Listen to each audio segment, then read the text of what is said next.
Radhe Radhe, good morning, good evening, everyone. Radhe Radhe, everybody. Radhe Radhe, good morning, good evening. Radhe Radhe. Hope you all are doing good. Yes, hope you all are doing great.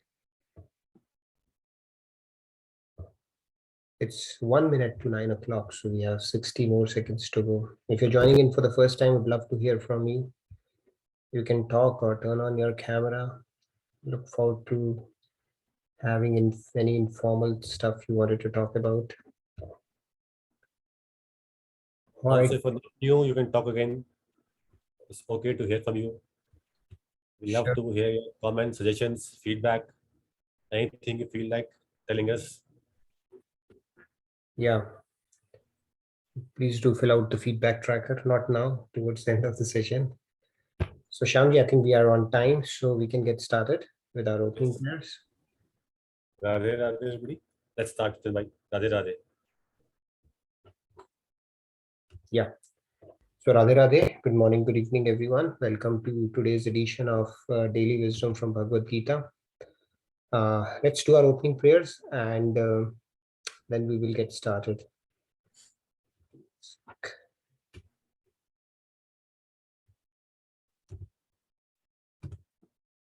All right, my screen is visible. Yes, it is visible.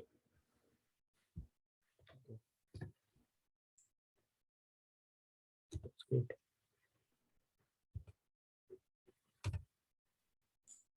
All right. So Radhe Radhe again, let's get started with our opening prayers.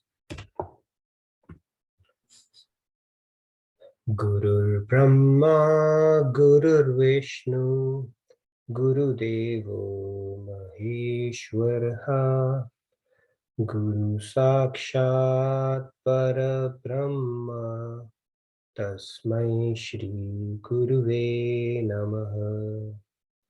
Vasudeva Sutam Devam Kamsa Chanuramardanam Devaki Paramanandam Krishnam Vande Jagadgurum. Krishnam Vande Jagadgurum.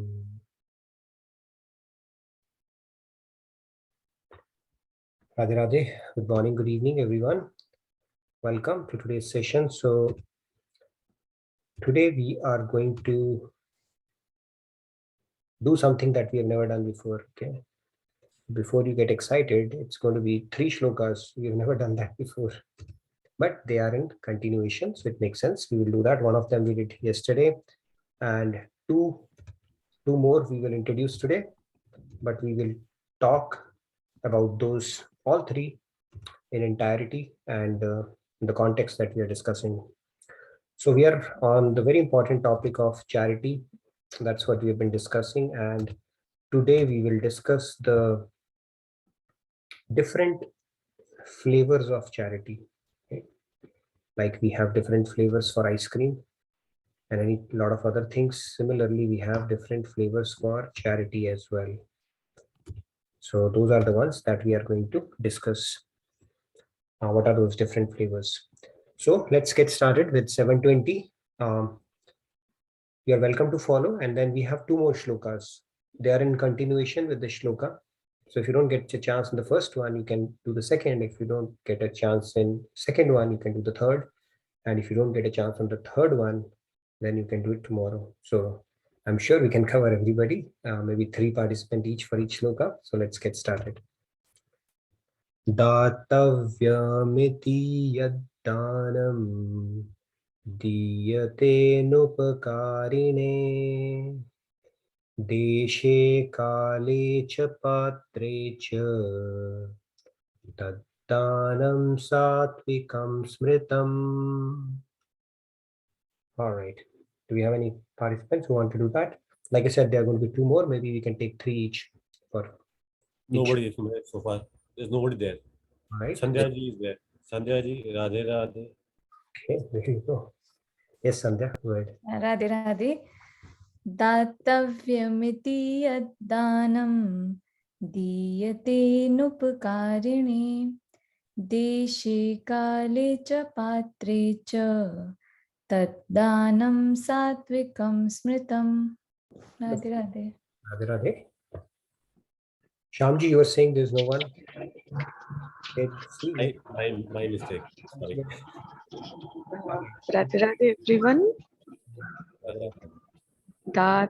दातव्यम् इति यद्दानं दीयते नुपकारिणे देशे काले च पात्रे च तद्दानं सात्विकं स्मृतम्. Very nice, Lakshmi. Radhe. Radhe Radhe. Let's take one more on this and then we'll move to the next shloka and we'll. Priti Radhe Radhe. Radhe Radhe. everyone. Radhe Radhe. दातव्यम् इति यत्तानं दीयते नुपकारिणे देशे काले च पात्रे च तत्तानं सात्विकं स्मृतं. Radhe Radhe. Very nice, Preeti ji. In fact, it is a little bit like driving a bicycle. It takes more skill to do it slowly and less skill to do it fast. So the fact that you can do it so slowly is really, really great. I need to get to that state as well. So very beautiful. So let's have a quick summary for this and then we'll move to the next shloka. And like I said, today we are covering 3 shlokas. So we are breaking a record that we have never previously done. We have done 2 at best. Today we'll do 3. And they are actually related, and that's why we can pick up all 3 today. So this one says that the short translation for this is charity given to a worthy person simply because it is right to give without consideration of anything in return. That's an important part. At the proper time and in the proper place is stated to be in the mode of goodness. That's the first one. Now let's move to the second shloka in continuation. It's 17.21. Yattu pratyupakarartham phalam uddishya va punaha diyate cha pariklishtam taddanam rajasam smritam. All right, next set of 3 participants we can take on this one. It's a bit tricky, I guess. Shaliji, Radhe Radhe. Radhe Radhe, Shaliji. Radhe Radhe Nitin ji. Radhe Radhe.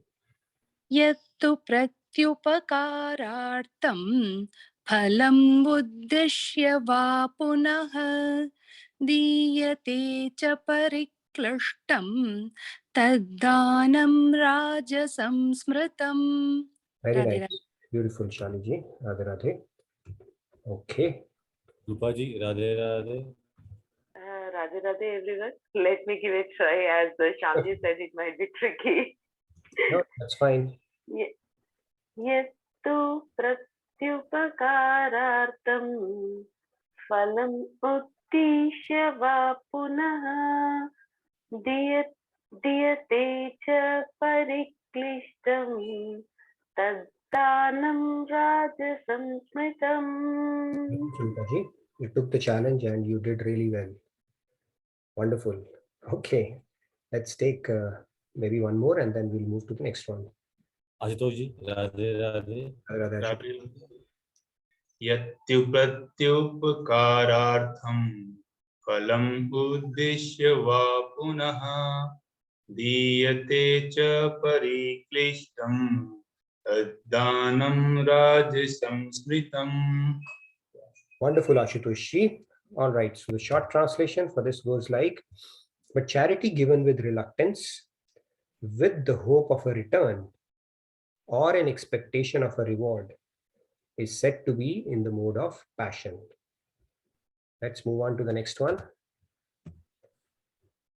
Adesha kale yaddanam apatrebhyascha diyate asatkritam avagyatam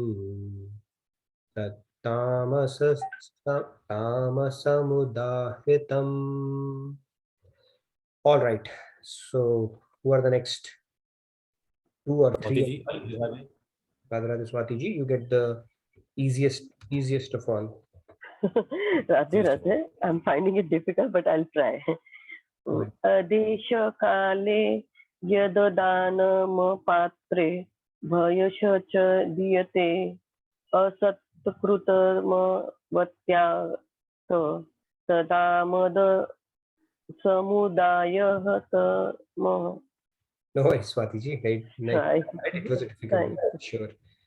Okay, so let's see who. I think Preeti ji, Shadi ji, and Ashutosh ji. Let's quickly take all three and have them recite. I know it's a tough one, so they will recite it beautifully. Preeti ji, Radhe Radhe. Radhe Radhe everyone. Adeshakale yathanam पात्रेभ्यश्च दीयते असत्कृतम् अवज्ञातम् तत्तामसमुदाहृतम्. Radhe Radhe. Amasamudahritam. Very nice. Thank you. All right, we can take two more, and then we will get in an overdrive mode. Radhe Radhe. Radhe Radhe. Adishakale yaddanam apatrebhyascha diyate asatkritam avajñatam tattamasamudahritam. Very nice, Srivatsan. Like Mrutamani ji said, well done, Tanna. So let's move. Maybe we can take maybe a couple more hands and then we'll get started. Radhe Radhe. Radhe. Okay. Adeshakale yaddanam apatrebhyascha diyate asatkratam avajñatam tattamasamudahritam. Very nice, Meenakshi ji. Good to hear you. Okay, maybe one more and then we'll get started. Ashutosh ji. Radhe Radhe. Radhe Radhe, Ashutosh ji. Adeshakale yaddanam apatrebhyascha diyate asatkritam avagyatam tattamasam udahritam. Wonderful. Thank you. Okay, I see Lakshmi. You want to go for it? Okay, go ahead. We can cover. Radhe Radhe. Radhe Radhe. Adeshakale yathanam apatrebhyascha diyate asakritam avajñatam tatthamasam udahritam. Very nice, Lakshmi ji. Thank you. Okay, we have one more, so we can quickly take Pragi ji and then we'll get started. Pragi ji, Radhe Radhe. Yeah, Radhe Radhe. Sorry. Adeshakale yaddanam apatrebhyascha diyate asatkritam avagyatam tattam samudahritam. Wonderful. Thank you. So let's get started. This one says that charity which is given at the wrong place at the wrong time to unworthy persons without showing respect or with contempt is held to be of the nature of nescience. Nescience basically means ignorance. Okay, so let's get started. Charity. Now, continuing on what our scriptures say, we saw that yesterday Bhavishya Puran and Ramayana, they talk about the threefold divisions of Dan, and then Dharma has four basic tenets, and in the age of Kali, it is a Yuga Dharma. I'll quickly recap and then we'll get to that. And for each abode, the abodes that we have in the material universe, for Mrityulok, where we reside, Dan is considered as the injunction, the key injunction by Brahmaji, who has created us, that for us, it has to be done. And we looked at 18.5 as well. In addition to Dan, there are three things the Bhagavad Gita is called: the Dan, the Yajna, and the penance. All three have to be done regardless throughout our lives, no matter what state we are in. And Dan has a big importance. Then we discussed about the act of charity, the benefits that we get, the service attitude. It reduces our attachment to the material objects and it expands our bubble and fosters a sentiment of compassion for others. Then we looked at the principle of which principle it aligns to directly. It is the sense of proprietorship, although all the principles are in play. If you think about it indirectly, you have to, all the principles will come in play when you do charity. So I'm doing a quick recap and then we will get into the topics that we are going to discuss. We had 3 shlokas today, so we have good amount of content to cover. Then we spoke about the story between a beggar and a billionaire. We had a very engaging conversation yesterday, and most of us agreed that we will take that deal, 90-10 deal. And in fact, unsurprisingly, we have taken that deal. It's just that we have forgotten that deal. We want to keep 100 with us now, or 95.5 or 92.8 or whatever. But our scriptures say that 10% is something which you do to purify your time, purify your wealth. That Dasham rule is there. And not just in Sanatan Dharam, but in all the other traditions as well. I was talking about the example of, the Mormon friends that I have. They simply put 10% of it there to their church. No questions asked. It's a very beautiful, systematic way of actually doing that. So the 10% has to be set aside specifically for this purpose. One way of looking at it is consider it as your additional child that you have to part with, just to purify your wealth that you have, because to whom much is given, much is expected. In this case, much may not be just money. It's an ability to be able to earn a living and accumulate things, because humans have that, animals don't have that. So it is imperative or obligated on us to do that. And why do we need to do that? Does God need it from us? We had a good discussion. No, he doesn't. It's like he's telling, help me help you. It helps us purify ourselves. It helps us confront our secret stash, because these are the small things that can keep us binded to this world. And money is the lowest form of charity. Within tan, man, dhan is the lowest form. So that is the stash that needs to be confronted at all the levels, right? Brahmaji is also given that injunction. Scriptures are also telling us, Ramayana is saying that, Skand Puran is saying that, and it is called a Yuga Dharma. And this is the weakest point for most of the people: money, parting with money, not being able to let go of it, thinking of it as a security and the only means. So we all suffer from it to varying extents. The scriptures are telling us, start learning to part with it.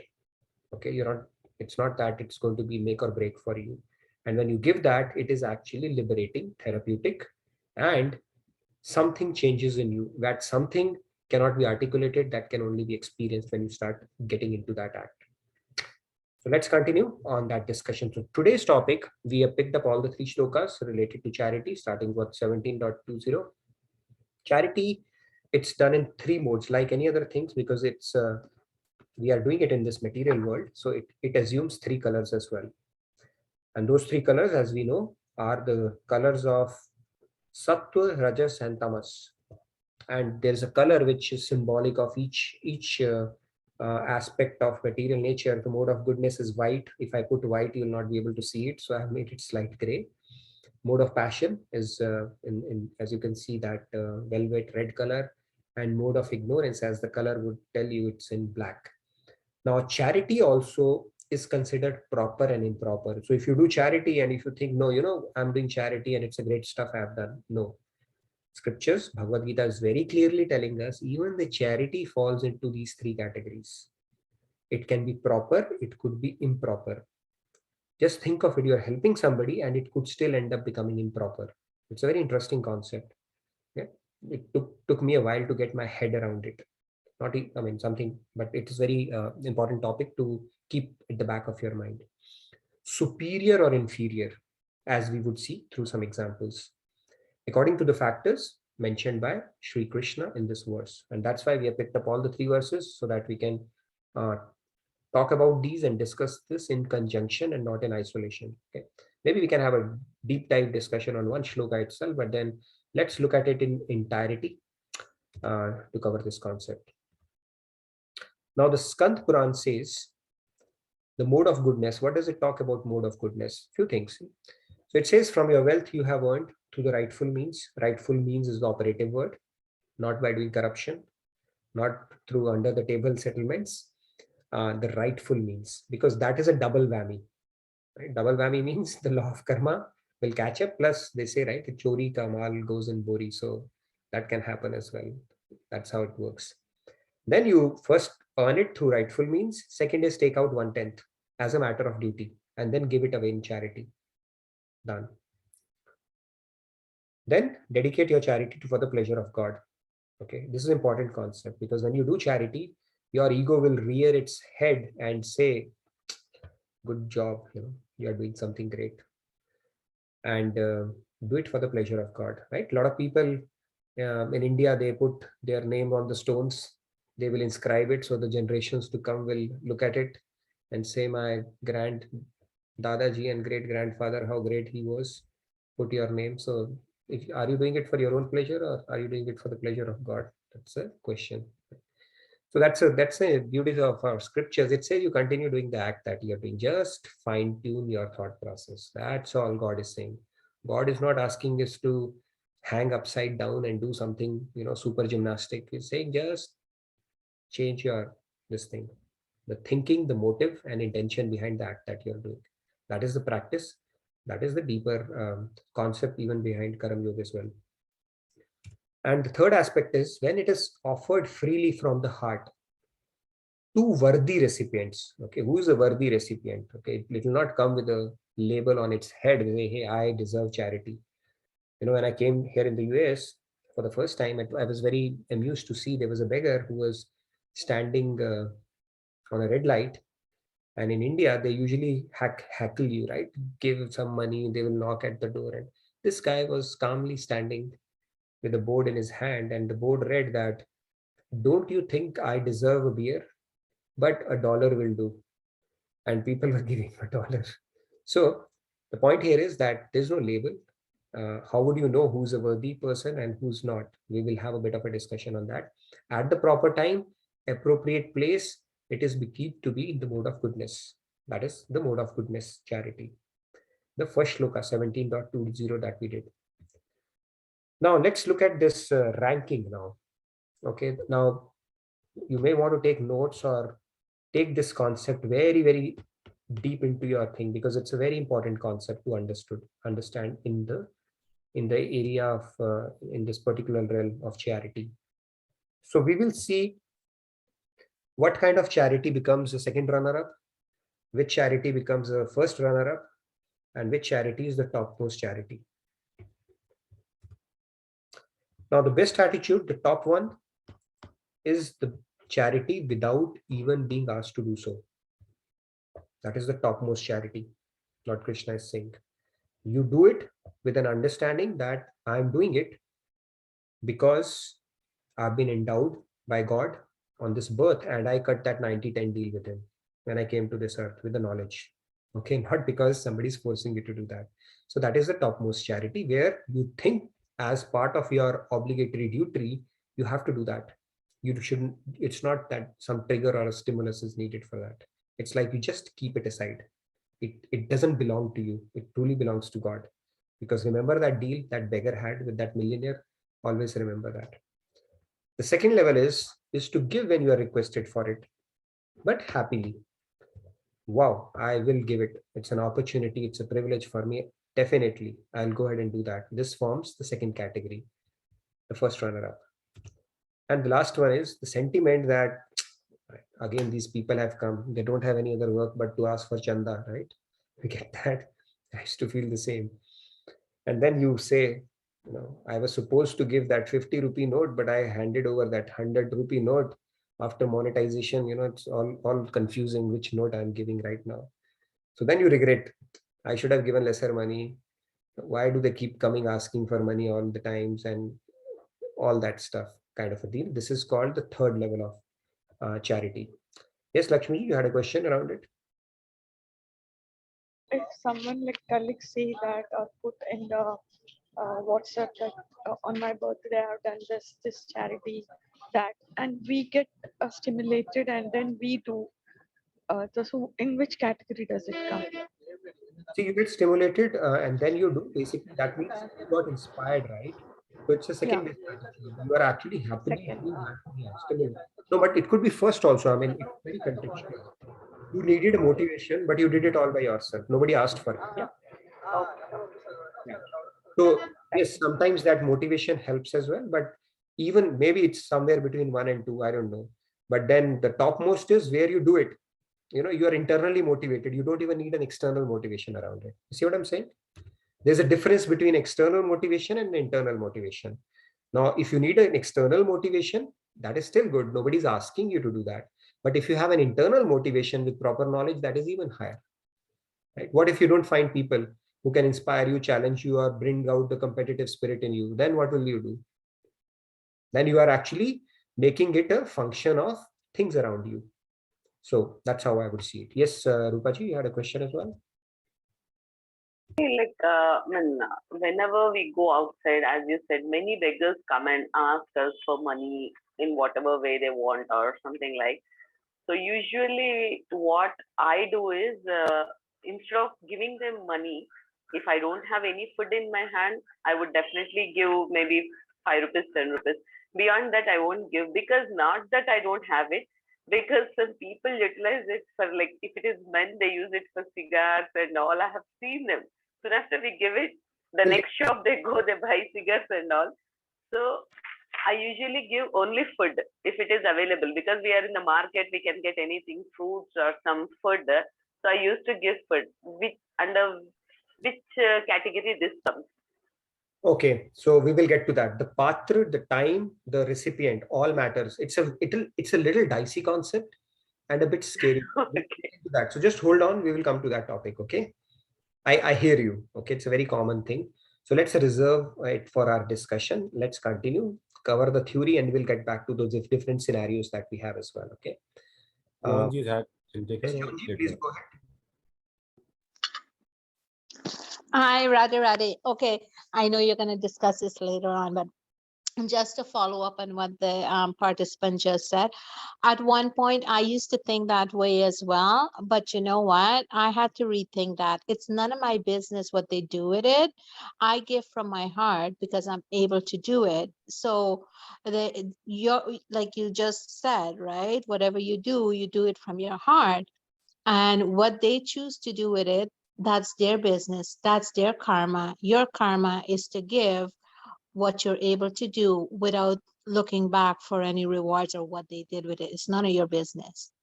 Okay. Yes, Jonji, please reserve that, because we will come to that as well. It is not as simple as that. Where you say it's none of my business, I did it with the purest of intentions, and beyond that, whatever they do. But I know sometimes, yeah, I know you're gonna get into it later, but sometimes they could use it for drugs and alcohol and stuff like that, right?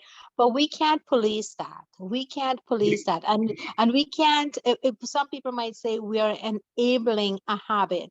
We're enabling them to continue to, buy cigarettes or to buy alcohol or to buy drugs. We'll simplify this conversation, because there are so many scenarios, right? What do we do? So many people need help and all that stuff. We'll simplify it. We will simply take guidance from scriptures around it and approach purity of intention. Yes, it's not as simple as just having a good heart, noble intentions, and end of the story, right? I'll bring in the other variables that are in play, which we need to be mindful of.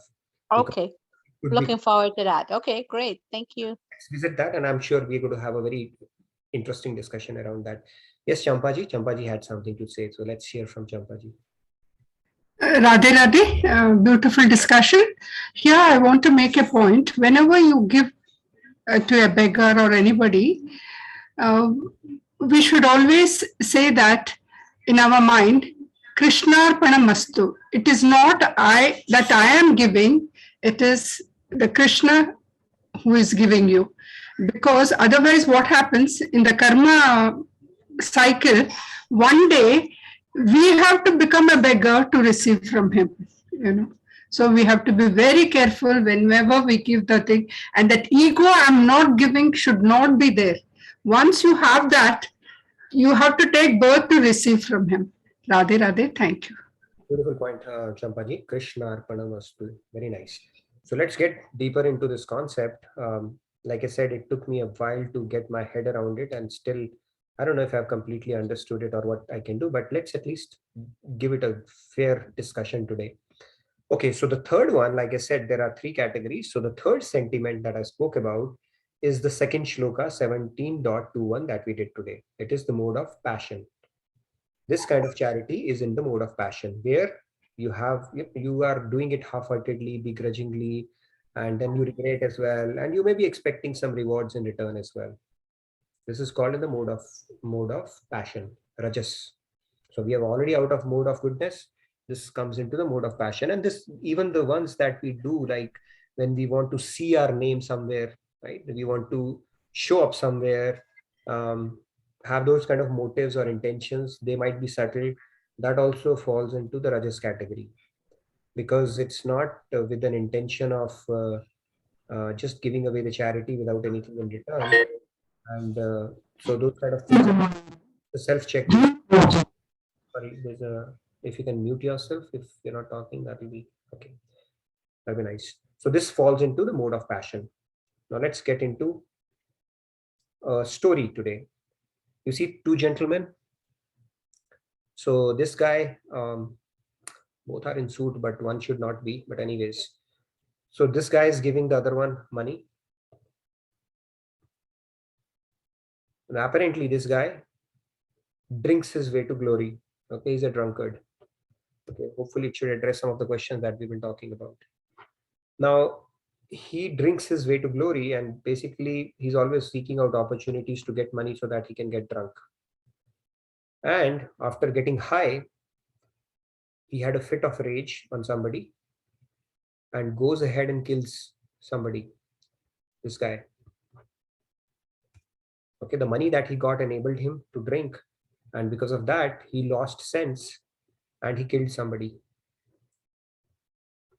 Now, this guy, obviously, he will come under the law of karma. The law of karma would take over what he did. It's like killing somebody. It's one of the most heinous crimes anybody can do. Any jivatma, if we forcibly make them relinquish their gross body, which is killing somebody, could be anybody, not necessarily humans, the law of karma takes place there. It takes over. So this guy, obviously, because he committed that crime, the law of karma would dictate, what's going to happen to him in the coming life. However, the guy who enabled him to drink, you think he's culpable? Let's have a quick discussion on this. You think he's culpable? Anybody who wants to take this question? We have few charts there. They read them. This guy did it with a clear heart, good intention. I mean, he's just helping out his friend, or helping out a beggar for that matter. I'm saying it could be a beggar. Okay, it may not be a guy in well suited up. Now, what do you think? This guy is culpable or not? Okay, let's hear. Shamji, you can call up. Maybe. Sandhya ji. Okay. I mean, I think that as you are showing, I think it's intentional that it has blindfolded that guy. No. Okay. The gogs, okay, the kind of gogs. Okay. So my point is, if it is evident to you that this is going to be used for a bad purpose, then I would say that you can identify it as non-worthy, and as per that shloka, you shouldn't give. But if, as far as you can think and evaluate the situation, and it appears to you that it is going to be used for a good purpose, then I think you can give. Beyond a point, you don't have a control. Okay, all right, fair point. So basically, we need to have some kind of siddhis there to read the motives, intentions, and then only we can take a call, right? Okay, let's hear from Anish. He has turned on his camera, and I think he's going to talk for the first time. So let's give some new participants chance. Anish ji, Radhe Radhe. Radhe Radhe. Yeah, from my understanding, he's culpable because from what I read in scriptures is, if you give, so you are committing, you're helping in that sense, not voluntarily, but involuntary, because you don't know what he's going to do. It's like somewhere I also read that if you give, like people give medicine, but if it's expired and they take it and something happens to them, you're responsible because you gave expired medicine. So it's like, so there's a beggar here by the freeway, and like I think Rupaji said earlier, I used to give him money, but then when I saw him smoking that one time, I said, okay, now I'm not giving money to anybody. So now what I do, the best, from what I've understood in the scriptures, the best daan is anna, food. if you buy them food or lunch or dinner or some food, you can't go wrong in God charity because it, you know. So Manishi, a quick question. Now, Yeah. like this guy is actually planning to kill somebody, but he's feeling very weak. He's not feeling energy at all. And you give him a good meal. Now all of a sudden he's energized. Okay, and because he's energized, he goes ahead and kills somebody. Now what do you think in that case?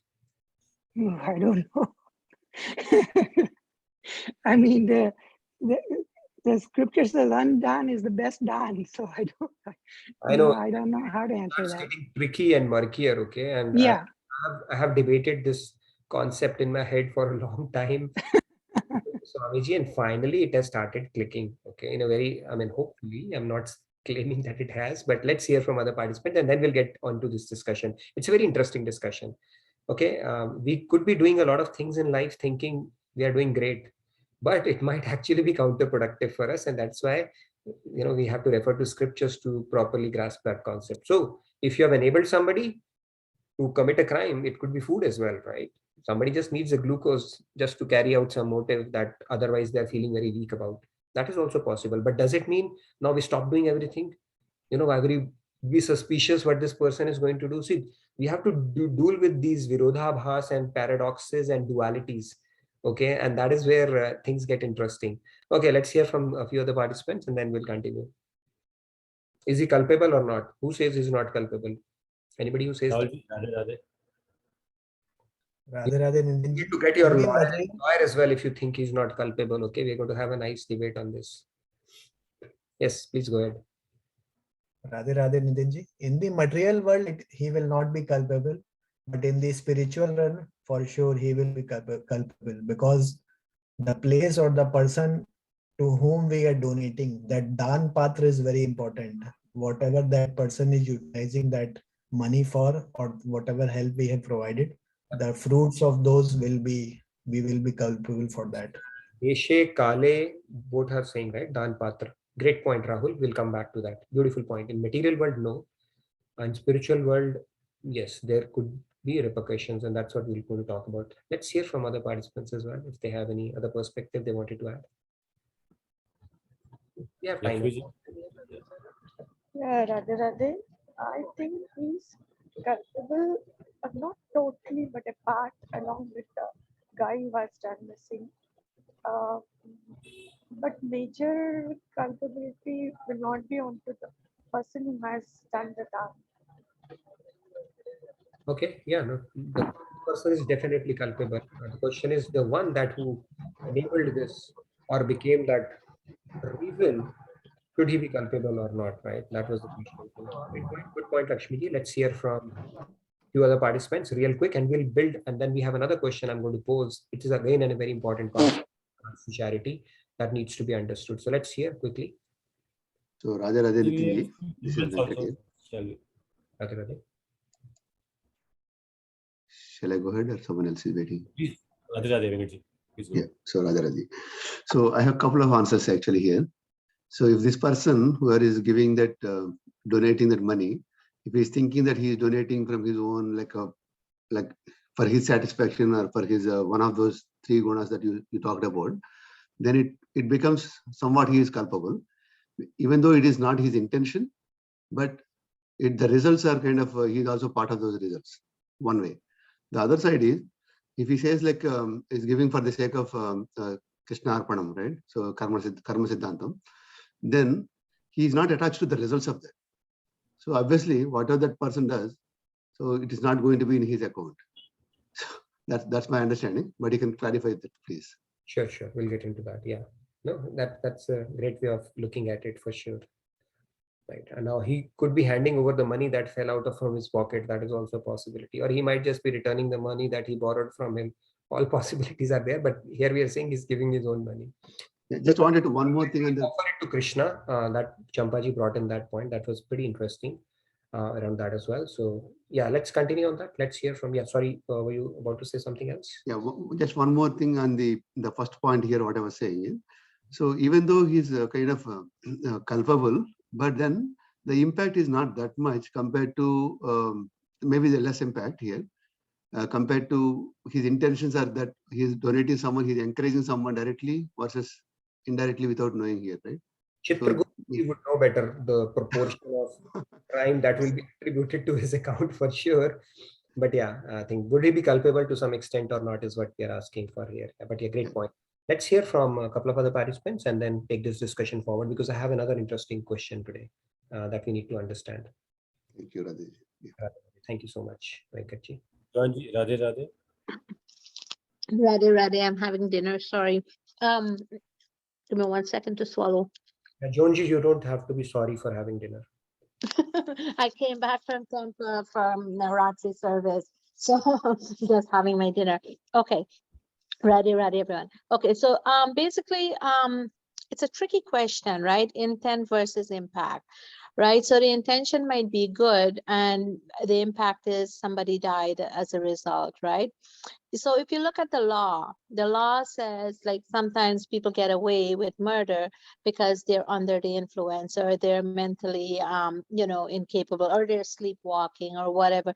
People get away with doing things, and what I mean get away, they're not held accountable because of an infliction or because of their mental state or whatever the case may be. So this is a tricky situation, right? You're giving because you want to help somebody, and then they take that and then do something bad with it. Like, are you then supposed to be held accountable that you enable them to commit a crime? I don't know. When you look at, for example, if you go to a party, right? And the host give you a lot of alcohol and you drink to the capacity that you're not able to drive, but yet you drove and you got into an accident, you killed someone or you hurt someone. I think the host becomes responsible, because the host, or even at a bar, you're not supposed to serve someone, excess alcohol to the point where they commit a crime or, do something bad. So I'm just thinking it's a very tricky situation. Intent versus impact. We don't know what we don't know. Yes, very true. So basically, it's a tricky situation. We don't know. We'll take one more and then we'll continue with this discussion. Maybe Pragyaji once real quick, if you can, and then we'll continue there. Let's hear from Radhe Nitin, and Radhe everyone. Yeah, I think my point is the same as what Rahulji had said. Knowing from Maharajji's lecture, hum daan kahan kar rahe hain, patra is also very important. And no matter what how good our intention is, अगर वो पात्र सही नहीं है तो हम उस पाप के भागीदार बनते हैं. Whether the person is a drunkard or he commits a murder or whatever, which is not right, we do become a hissedar of by virtue of aiding him in his wrong purpose by putting our daan in the wrong patra. And while we are having so many discussions on charity, I just remembered Rahim ji ka doha, देन हार कोई और है, देवत है दिन रैन, लोग धर्म हम पर करें, याते नीचे नैन. Thank you, Radhe Radhe. Very true. We would lower his eyes while doing charity, right? So beautiful point. Yes, so the scriptures say, it's a very interesting concept. They say that it is called a charity in the mode of ignorance. Now, the time, the place, proper person, attitude or time, everything matters. Now, we don't have siddhis. Like Sandhya said, if we could know somebody's motive, know that it's not possible for us. We can only bring in our best intentions. And that is where it becomes very important to know where you are putting your money. It's important, really important, right? Because if it gets misused, you become party to part of it as well. That is the rule. So the patra, the time, the person, everything matters. So simply if we start helping somebody, you may actually be not doing a good job, with the karmic kind of a repercussions that it may have. So we got to be careful around it. Secondly, we can simplify it in our head. At least I have simplified it from my standpoint. Again, goes back to that movie, right? Okay, there are so many poor people in this world, so why don't we feed them milk and all that? It's good. Do that as well. Paropkar is important, right? Now, if somebody's drowning, let's say somebody's drowning, and somebody else looks at it and says, that person is drowning, his karma, what do I have to do with it? Or are you going to help him? So paropkar is called something that you always have to do. That is called paropkar, helping somebody. You don't wait it out that it's his deal. I mean, I have to first think about myself, and whatever his karma is, it's going to take over. No, paropkar is told to be done regardless. Charity in this case we have to be mindful of the patra here very carefully. Now, when let's say we want to help somebody, the government has to help. Let's say there's a socialist construct. Even in capitalist economies, they take taxes, right? We pay taxes to our government. Now, let's say tax. Why do we have the tax system? So that it's like a welfare construct that is there, where you take money and give the amenities, roads, hospitals, some of the infrastructure that is enabled, that is through tax.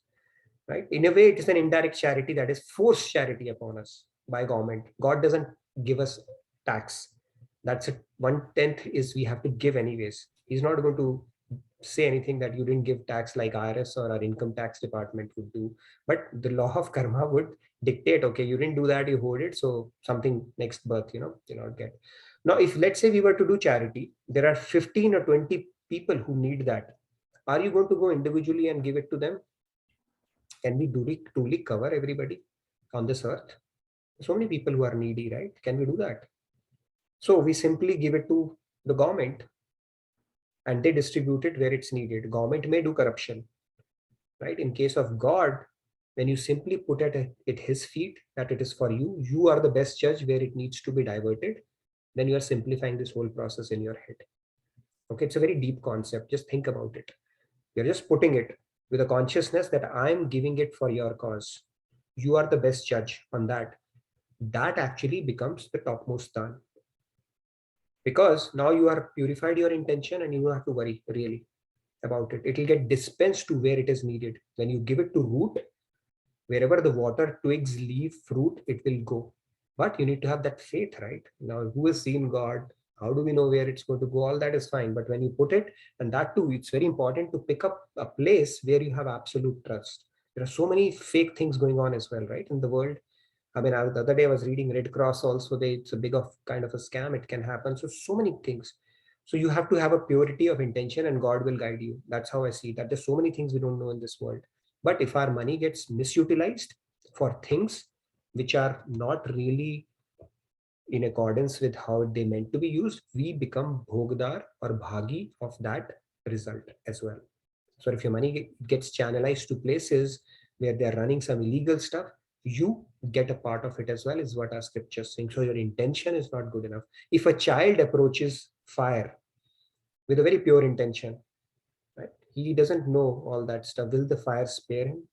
No, it will still do its job. And that is how this law works as well. We got to be very careful about it. And it's become a little tricky. And that is where the buck stops at us. We need to purify our intentions, and then God will lead us to places, because when we proceed in a bhakti or marga or devotion, he becomes your, what do you call that? Somebody who's going to take care of it, like Billy's cub, basically. And he will do the course correction for you. But when we think our mind, intellect, we can figure out everything, and I'll figure out where's the best place to put it'll not work out. We really don't know what will happen. One of my friends, he became affiliated with a political party, and then after a few years, he got disappointed, how their funds got utilized. So these kind of things will happen in the world. We cannot really crack everything, and it will make us mad if we try to make sense of the world around us and have this innate desire to know everything around us before we do charity. Should it stop us from doing charity then? Because we cannot know what is the intention of no. You don't stop from doing charity, and at the same time you have to simplify it in your head. Hopefully you will come across some organization, some place where you have absolute faith, and then you can divert it with confidence and God will lead you there. That is the key thing. Because if the patra is not right, Bhagavad Gita is very clearly telling us the patra matters, time also matters. Now let's say you have accumulated a lot of wealth, okay, and before departing this world, you have wrote it in your will, give it to this charity or this cause that was very dear to my heart. Does that timing matter? When you were alive, if you make that is creditable. as opposed to something that happens after you're gone. So the timing also matters for everything. It's not like, all right, when we will anyway go, we will do that and we will get some punyas in Swarg or whatever. No, doesn't matter. Timing matters as well. And it's a very important concept to understand, because if your things are not getting channelized, you become party to whatever the results of those things would be. It's like the drop is pure, but depending upon the vessel, it can assume different forms. It can become mud, right? If it falls on dirty land, it can become cactus if it falls on a cactus, or it can become a pearl if it falls on an oyster. So the vessel is equally important as your intent. Intent can take us only so far. It's very, very important. I mean, it becomes very tricky in your head, but that's what our scriptures are saying. Let's hear. And okay, before that, let's continue this discussion. I wanted to pose another question for you here. Now, here you look at so many billionaires. I picked up the top 3 or 4 that we have, starting with Andrew Carnegie. I don't know how many of you have heard his name. 268 billion is what he donated out of, I think we'll look at it. Bill Gates and Melinda Gates, we all know they are no longer together, but that hasn't stopped them from doing the charity, all the philanthropic deeds that they do. Warren Buffett, 25 billion. And then we have Mr. Ramesh, who sells peanuts, and he puts 5 rupees coin at a nearby temple every day. Who do you think is the biggest donor here? Let's get that discussion going as well. And I'll show some percentages here as well for you. Okay, 37%, 42%. This guy was pretty amazing. 90% of his wealth he actually donated. So let's continue this discussion, and who do we think is the biggest donor out of them all, and if anything related to the previous concept. Let's get this going as well. Maybe a few comments. I'll read them first. They're there for a long time now. You can hear me? Yeah, sure. I can hear you, and please go ahead. Yeah. Simaji said in the earlier part, if we give charity and they use it for ill use, then we are encouraging their habits, which Shloka states of 10% charity. Thanks. Shri Ramyaji says, I used to donate in keto, but then every page I open, every few scrolls, there are keto ads with dying children. It gets distressing at times, and these keto guys sold my number with Millennium, India, and all other institutions. You are flooded with 4 or 5 requests per day. They stretch your limits. Most of them induce guilt, like it's like you always fall short. Then I started ignoring all keto ads, prayed to God to take care of the children. How to handle this? See, it's a very Yeah. subjective thing. We have to take our personal call on that. I sitting here, I cannot say this is good, this is not. I mean, it's not even befitting on my part to be commenting on anything. It's a very personal call. We are just talking objectively what our scriptures saying. Okay, where is 1/10? I can get you the scriptural references for that through different scriptures that we have. I think we looked at the Skand Puran as well, and it's mentioned in multiple other scriptures as well. But the point is, it's a very, very personal call we have to take and pray to God that, okay, lead me, because so that, whatever I'm doing, it goes to the right way, and God will guide us for sure. It's very difficult to know, was this right, was this not right, should I have done it, is this the right place to give? It's a very, very tricky thing, very, very subjective. But we're just referring to the scriptural principle around it, what our scriptures saying. So we got to be careful around it and pray to God that, when we have our noblest of intentions, please lead us to place where the money is being put to good use. That is what my intent is. And purify our own intention, that I'm not doing it for anything in return. I'm not doing it for tax evasion. I'm not doing it so that I can see my name at the top of the list somewhere, or on the marble, or on the temple. I'm not doing it because of any other reason. That part is there within our control. So those things we have to work on ourselves, and then at the same time we have to seek help from God in this matter. Yes, I saw Mohit had a question probably. Or he raised. Mohit, you there? I have chat, so okay. Yes, I'm here. Yeah, Mohit, I saw your hand. Radhe Radhe, Nitin bhai. I had a very technical question based on what you had said earlier. If, and this has to do with participating for investments, let's say you participate in some sort of mutual fund. And nowadays there's a lot of companies out there that do marijuana growing and weed, all that stuff. Obviously, we know based on what Vedic philosophy, we're learning that that's not a good business to invest in, but the fund does it. It's a very narrow technical question, but are we going to incur some bad karma as a result of that? I wish I had a hotline to Chitragupta on these kind of technicalities. So that's why it's a very dicey thing. I mean, it's very difficult to say that. But if we are knowingly doing that and just for the sake of multiplying our money, then obviously, yes, no questions, no thoughts around it. In fact, it is said, like somebody was talking about alcohol, right? And even Yeah. the non-veg, they say 6 people incur the sin. One who kills the animal, one who cuts the animal, one who prepares it, one who serves it, one who eats it. All of them incur the sin. Okay. So now we don't know if you are doing it knowingly, but then it's not a charity we are doing, right? We are investing in something for ourselves here.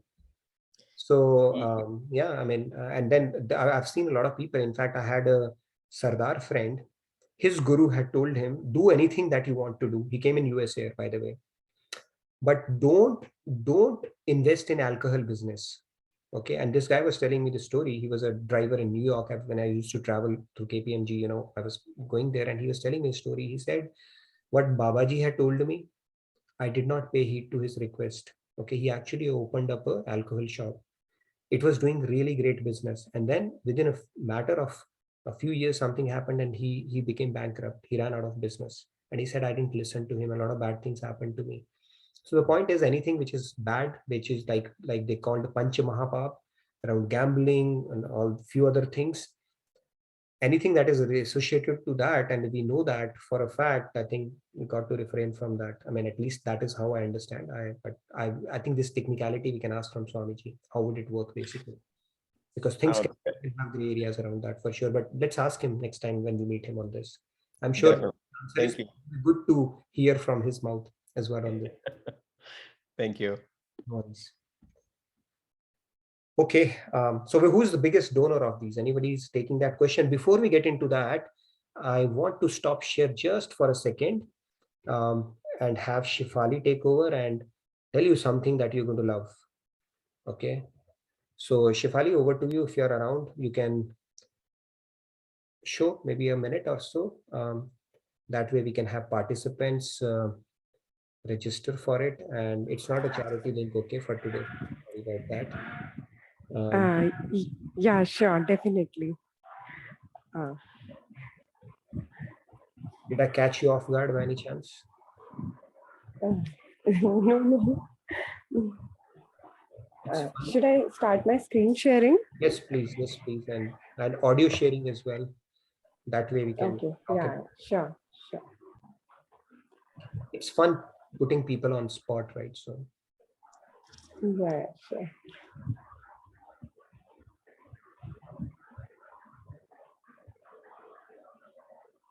I can see myself. Are you able to my screen? Yes, yes, we can see that. Okay. This is the Instagram page for this session of Daily Wisdom from Bhagavad Gita. And you all can follow this page as Nitin ji has taken this initiative, a great initiative. And I'm going to just show you a reel from that page. Yeah, so basically put that, what's going to happen is we will start putting some of the tidbits from the session on this and also what's coming on Instagram, and it gives you a very easy way to share it with others, to inspire others.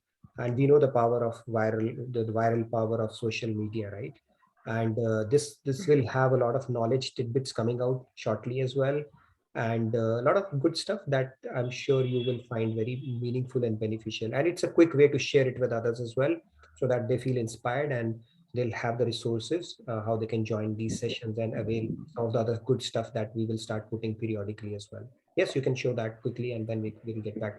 You can show the daily insights as well, like for example what we are going to discuss today, we put that as well, and maybe a couple of things. Yeah, exactly. Okay, and I'm going to post the link in the chat section. You all can go and follow from that, and kindly follow. And I'm just going to share one reel with you. Are you able to, is audible? It's not audible, but that's fine.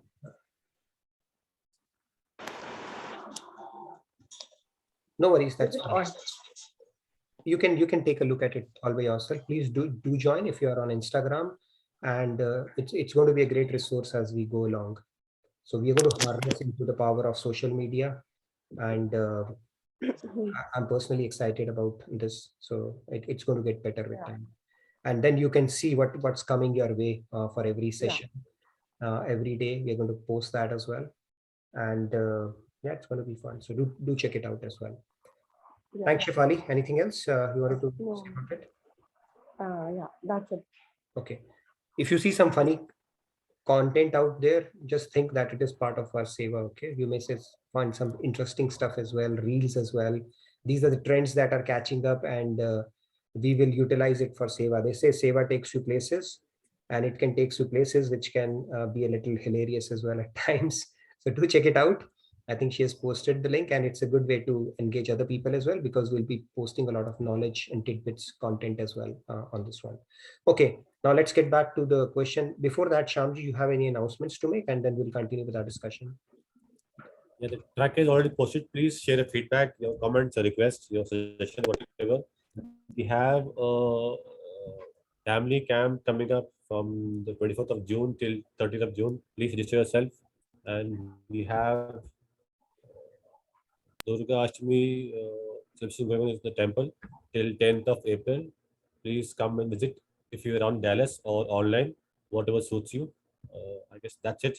Bye for now. Thank you. We have CICE inauguration coming up as well. Swamiji will be here shortly. So if you are in or around Dallas, do plan to come over. We have a grand building that is going to get inaugurated, and that is going to take our CIC offerings to another level. So I'm looking forward to that inauguration, and personally meeting Swamiji because he's going to be here as well. His tour starts, I think, April end. So that's another thing I wanted to let you know. And family camp, it's a great time of the year. Do come over. Like I said, accommodation and everything will be taken care here. So do plan to come over if you can. It's a great time of the year, and retreat season is going to start here. So I'm very excited about it. Okay, we can have a quick discussion now. The topic that we have. So let's take a few hands and get this going. Hopefully, you can spend 5-10 minutes. Joanji says Ramesh, the temple donor, and we can hear from other participants as well. Sure. Can you hear me? I can hear you, Shamji. Yeah. Can I share a story, if possible? Whose story? One story, if possible. Can I share? Yeah, Do you sure. have some time? Sure. You are the co-host boss today, okay? So I can spare another 10 minutes. Thank you. But your audience. There's a story about Buddha once. And Buddha had gone to a town for. Is it better now? Yeah, it's Can you hear me better. now? It breaks a bit. Yeah, but yeah, go ahead. We can hear you. So once Buddha was there in a small town for alms. So he was collecting alms for his daily needs and for his whatever he was doing there. So everybody was giving him some was giving him some in a good amount, some sona, some clothes, some food, whatever. He was sitting there quietly under a tree and receiving all in a good mood, his eyes closed.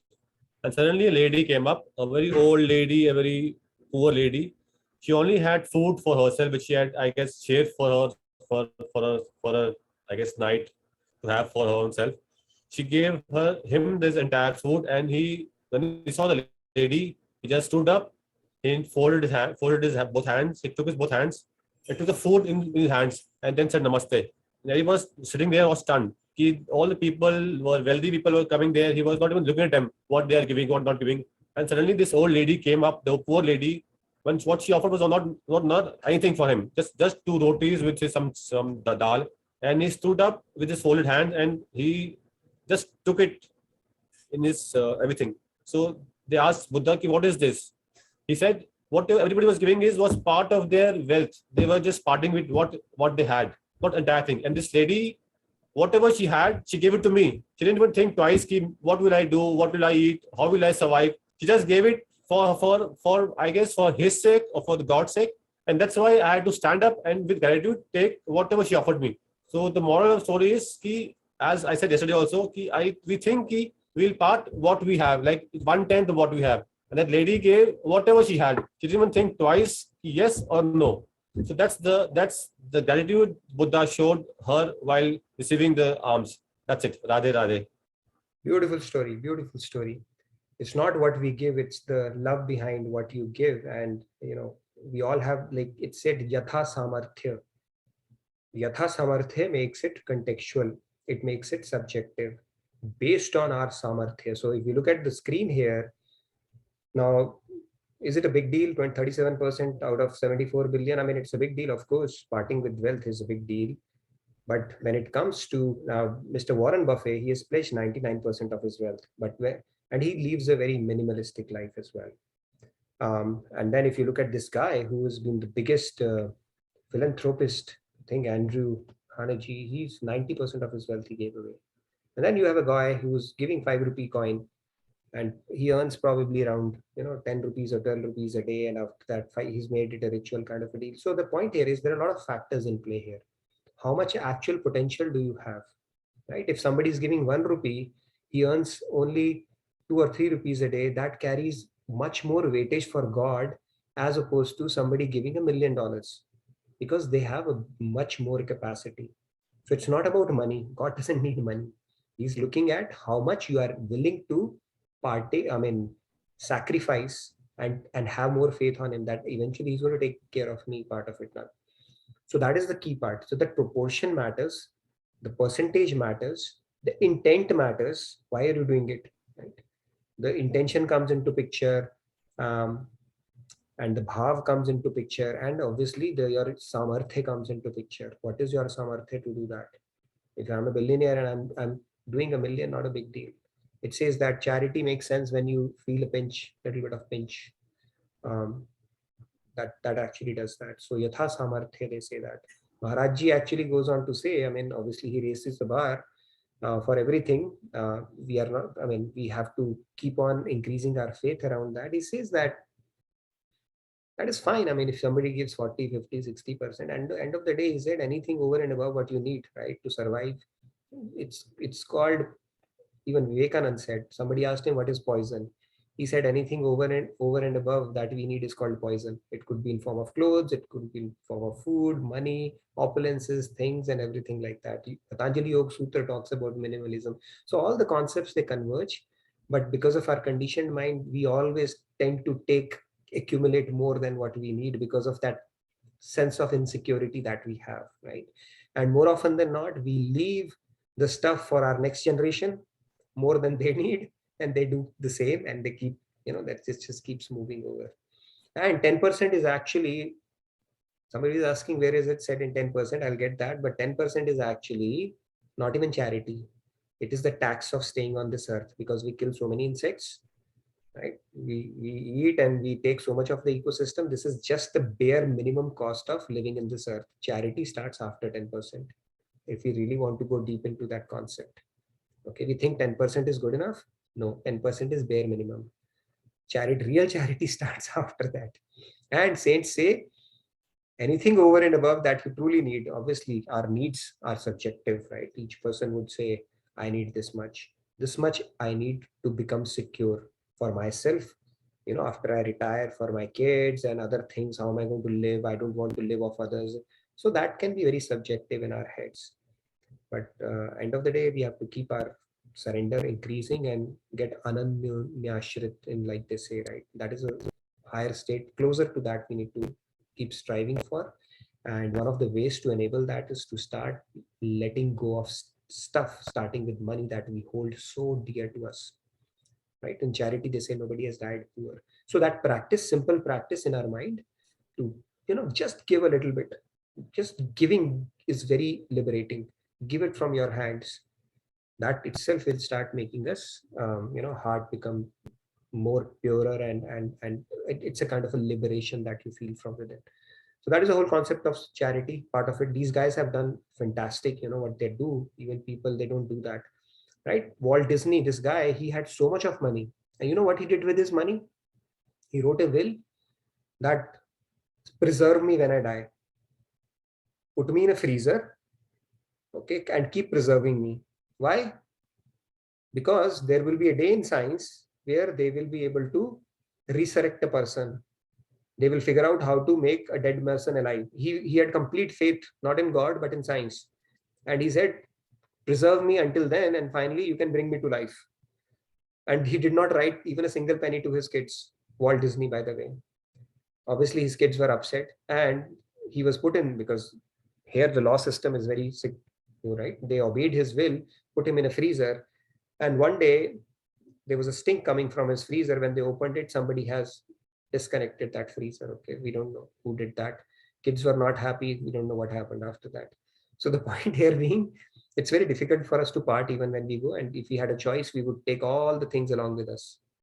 Right? There is a share, they say, right? Is dunya mein kya kamaya, kya heere, kya moti, but kya kare, bhagwan kafan mein jeb nahi hoti. So that is the whole thing. Nothing goes with us, but still we live in insecurity perpetually and wants to, hand it over to our near and dear one, and that legacy continues from generation to generation. God says, start gambling on me, start giving, and see how things pan out for you. And it is said that God, for do roti ka intizam, he has done it for everyone. But when we start taking control in our hands and thinking our resources, our means is what I'm going to thrive upon, that's when things start getting murkier for us. Our scriptures tell us, start doing that, and you will be doing yourself a big favor from that sense. But be careful about the patra as well. Okay, it's very dicey, so good luck with that. Okay, I think we're done for today. Any quick questions? We can wrap it up in 4 minutes. Sorry, I lost my connection.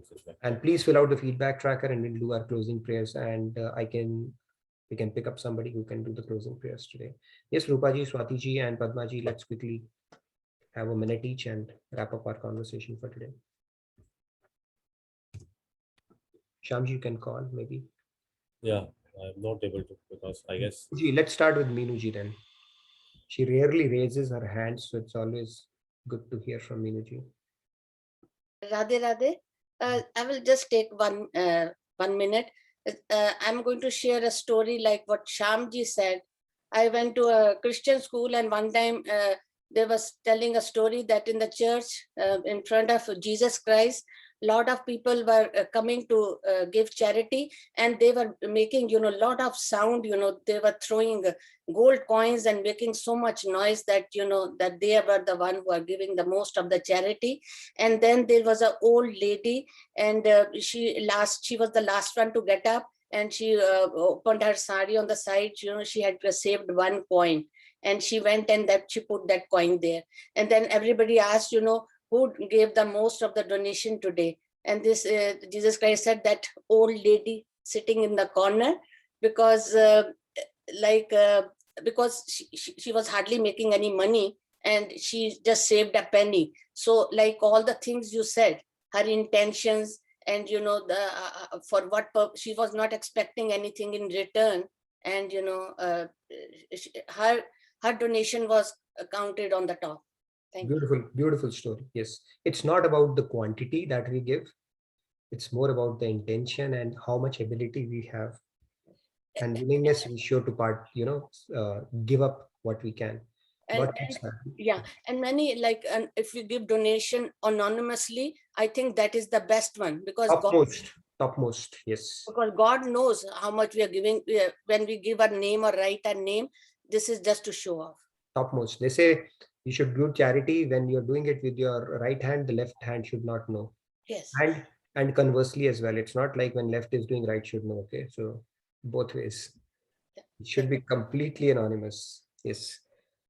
All right, but sometimes you will have to put your name as well. It can inspire people. That is acceptable. Meenuji, you will understand that principle. Yeah. Sometimes if you're putting your name to collect charity or something like that for good cause, then it's okay. True. Yeah. Anyways, yeah, great point, Meenuji. Thank you for sharing that story. Let's hear. I can see a few other hands as well. Padmaji, Radhe Radhe, please go ahead. Yes, please go ahead, Padmaji. Padmaji, can you hear me? Okay, I'm a couple of things that I'll try to make it fast in the 1 minute.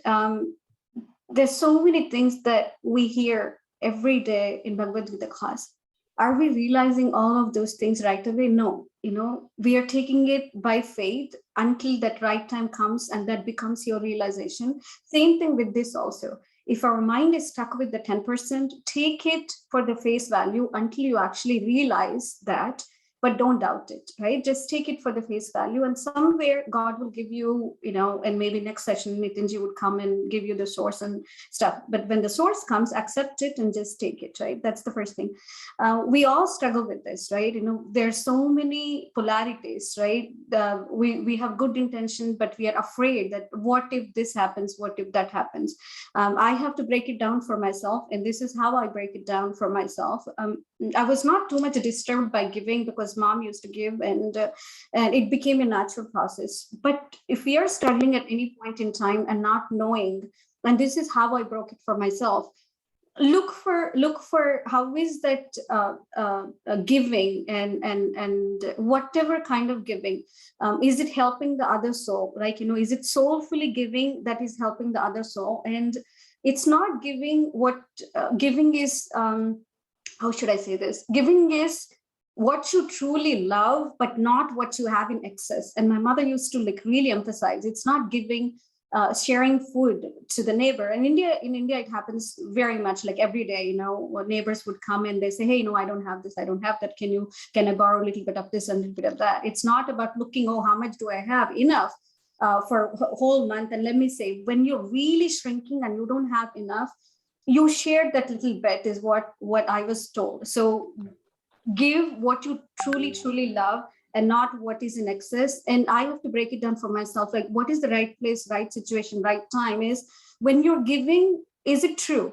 When you're giving, is it necessary? When you're giving, is it kind? So if you match with these things with good intention, is it true you're giving with the true intention? Is it necessary to that particular person? And I apply this as a parent. Is it actually necessary that my child actually need this at this time? And if I have to go take a step back and stand and say no, I would take the courage to say no. They might not like me for that, but they will see the point of it. And then the last thing is, give it with kindness. Don't give it because you just want to give it. How are you feeling when you actually did it? Is it actually lowering your ego? Is it making this experience beautiful spiritually? Then you know that you're leaning towards the right direction, right? Anything financially, I cannot speak for Mohiji, but when the question came, one thing which came to my mind was the mutual funds was not a purposeful, spiritual purpose, whatever the money was coming would go to a charity. So something that I think we can, develop on. Yeah, great point. Very true. And invariably, when you do something good, when you feel good from within, that means you have done good as well. Intuitively, it will tell you something good has happened. God gives you that bliss to reinforce that you did something good. Talking of scriptures, we spoke about Skand Puran, so Seemaji, we want to refresh that. If you need more references, we can get that. Dasham Anshena means 1/10. In Skand Puran, it states that it's right there on your screen. Okay, and there are multiple references, other places as well, which I can get you. But more than that, it's one of the things which is reiterated in all the traditions. So I think we can simply take it on the face value, even if you don't get 10 different references for 1/10. What our scriptures are telling us. Skand Puran says that Dashamanshena here. Okay, let's quickly hear. I can see two hands, Rupa ji and then Swati ji and Shruti ji, real quick. If we can, do we have time or we're good? We can have 5 minutes. Okay, let's wrap it up in 5 minutes then. Rupa ji, please go ahead.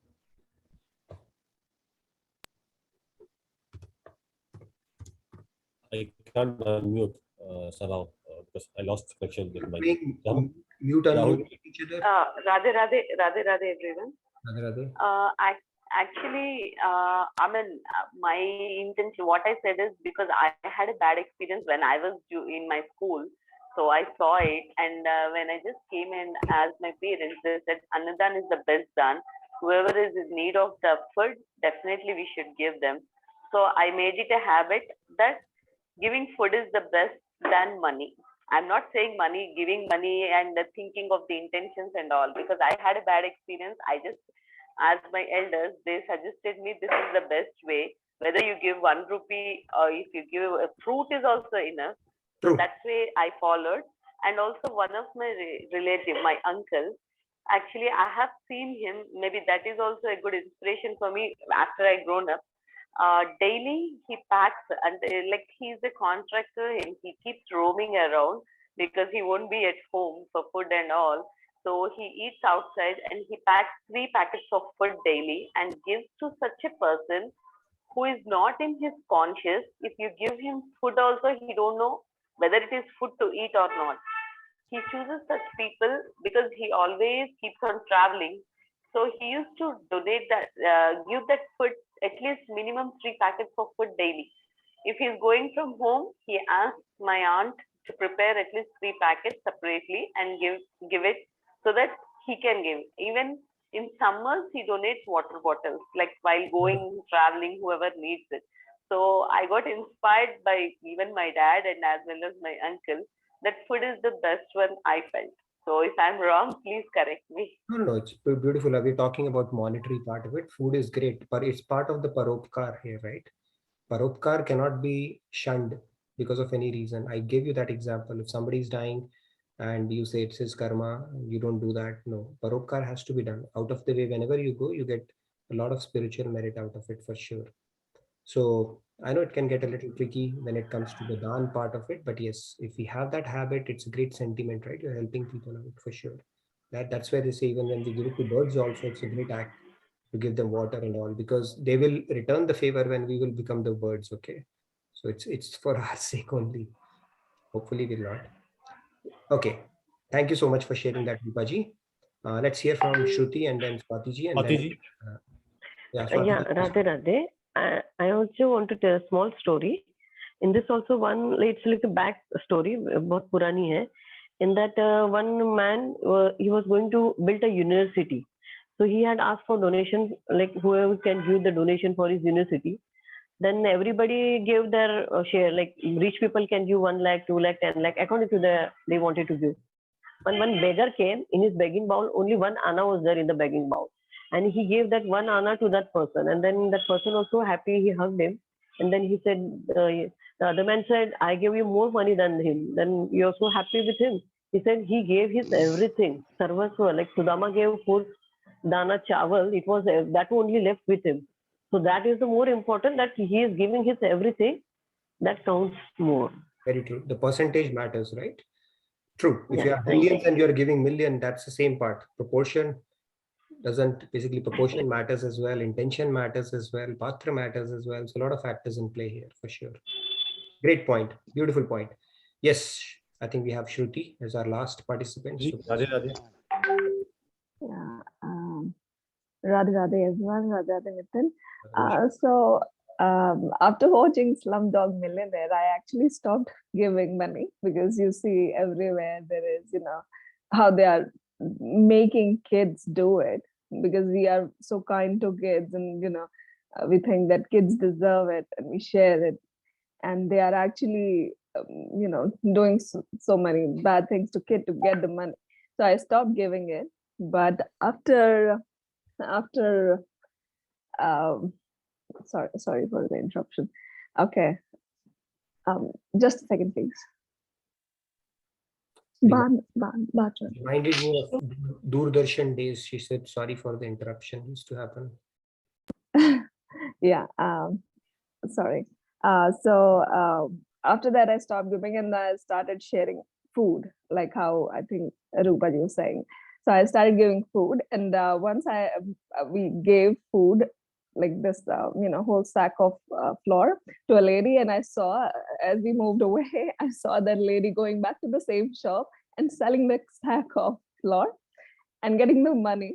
I don't know what she did with the money, but after that I heard that when you give oil in the temples, they just take the whole bottle and put it back to the shop again. And giving money to kids on the street, I don't know what they're doing with it. Even if they're selling balloons or whatever, so they are doing. Now I want to set a good example for my kids to start charity, to show if I am donating online, they won't get to know what is actually done with the money. Although I might know that what is the organization and what they're doing with it, but they don't understand that. And when I do charity, I like to see the smile, how it is making an effect. Do good and feel good, but you don't get to see it.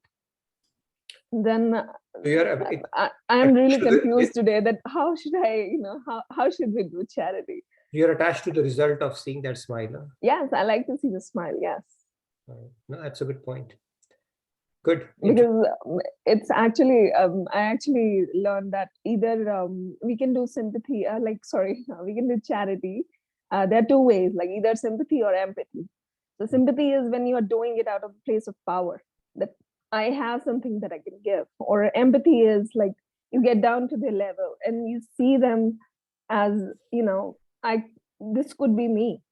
And the only reason that it's not me, it's just luck. True. So great way of looking at it. So I do it out of empathy, and then I like to see the smile, feel good. It's not just I am giving it, but it's feel good. No, that's good. That's a good inspiration. Yeah. Wonderful point. Yeah. So, empathy and sympathy is, we need to approach it through compassion and empathy, not sympathy and pity kind of a deal, for sure. Great points. So how do you go about it? How do you do charity then? Like, if I want to do it, make a difference every day. So you need to, okay, I'll tell you, things, how do I do charity? I don't know what I can talk about that, but then just treat it as a priority in life. It's one of those things, like I said, if you have one kid, treat it as your second kid. If you have two, treat it as your third. If you have three, treat it as your fourth. If you have 99, treat it as your 100th. Okay. Make it non-negotiable part of your life. And no, but where do you give? Where do you give? Where do you give? So the cause that is dear to you is where you give. Okay, but you need to have very faith that the funds will be utilized for a good reason, and you're not giving it to somebody where it can be frittered away for things that are not truly spiritual in nature. And that faith you have to build. It's a personal journey for you. I know where I do that, and it has taken me a bit of a time to understand that, but it's a personal thing. If I tell you, it would not really make a difference until you experience it for yourself, right? So then But how do you get to know that it's a right place? Your experience would tell you. Beyond a point, when you're doing it for the sincere reasons, God will guide you. There'll be enough indications you would get to reinforce that belief that yes, this is right. And there would be absolutely no doubts whatsoever. That will happen. When that starts happening, that means something good is happening for sure. It takes time. It's a journey. It's not going to happen switch off a button, but you need to have pure intention. I want to give, and God will lead you there. He's seated within you. All he wants to check is your intention, and then he'll lead you to a place that is befitting for where your charity is going, for sure. I heard a quote somewhere, not a quote really, but it said that only a person who thinks he's rich at heart, only that can give, because a person who always thinks that I'm poor, he cannot give. So if you think you have enough, you will always have enough, because only a rich person can give. Rich doesn't mean that you have plenty of money. Rich could mean that you feel that you have enough, so you can give. And if you think you have enough, you'll always have enough. That's true. In Navada Bhakti, Santosh has been called out by Lord Ram as one of the biggest assets. Person who is rich is not the one who has the most number of things in this world. The person who is rich is the one who thinks what he has, the contentment factor is high. So that is how it goes. Very true. Wonderful discussion. We'll continue with this. Some more aspects of charity we will cover tomorrow in our concluding discussion. Look forward to seeing you tomorrow. I know we had a pretty extended session today, but I hope you enjoyed the discussion, and we'll continue on this journey of charity tomorrow as well. And then we get into another shloka, which is a very important shloka. Maybe we'll pick up an interesting topic that we do every week, something related to relationships, marriages, and that will interest a lot of people. There's usually an interest around that. So we'll see. We'll plan it out. So let's do our closing prayers. Anybody who wants to take a lead today? Anybody there? And please do share the Instagram link and with your friends, inspire them. You never know. whom who can start getting benefited with the knowledge that we discuss on a day-to-day basis. So please do take a moment to not only follow but also share, inspire your friends, and if you want to work with us in any form of seva, do write to us. We always have something going on. Okay, let's do our closing prayers then. Who's doing that today? Yeah, I'm doing, because I can't say the shloka in the morning, like, beginning, because it's school time. So yeah, I'll take this one. The privilege is entirely yours, Shruti. Okay. Thank you. Thank you.